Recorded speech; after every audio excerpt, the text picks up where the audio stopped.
Gazetek kampanyamızda saatlamızın dürlü görüşlerinin barı sebepli yeni bir sim karta bolan saatini tanıştırmak dilen elbette adının belli bir şeyle M5 smartwatch'umuz bilen M5 smartwatch Galaxy Watch'lara bendeşedip şon duplikatını men dedip yasadılan saatlan biri коробкасы подарочный коробкада velya необычный подарочный коробкада saatimiz gök ve kara renkte men size gök renk bilen tanıştırayım. Saatımızın özü çüylüce oturuyan Galaxy Watch originalları duplikat edip yasalan toğuluk sıfırlara mödünne remişovi silikon 22 mm'lik ayrılıp takılyan çelvette ansaytlardaydı ayrılıya takılyan yukarı knopkamız basar yukarı knopkamız basanız bilen smartwatch saatımızın özü açılyan. Smartwatch saatımızda elbette sim kartı takılyan yeri iki yeri sim kartı takılyan yeri çüyüva ayıryan sim kartını takyan elbette smartwatch saatımızda gepleşip bolyat Жаңылия, жаңытия. Dedim ben size. Главное, меню bilen tanıştırayım sizi.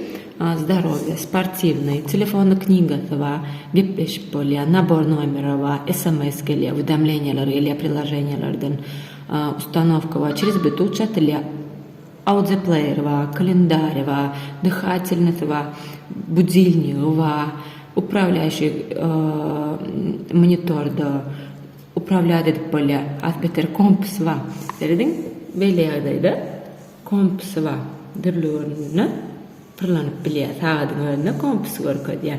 Тоже необычный sağatlan biri. İkinci dönem elbette smartwatch sağadımızın içini görelim.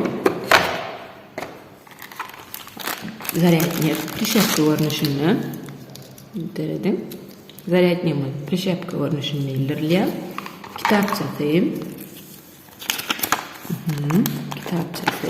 Kitapçasının instruksiyasını elbette ehvadatlar görkedilen Smart Time Pro bilen çatılıyor.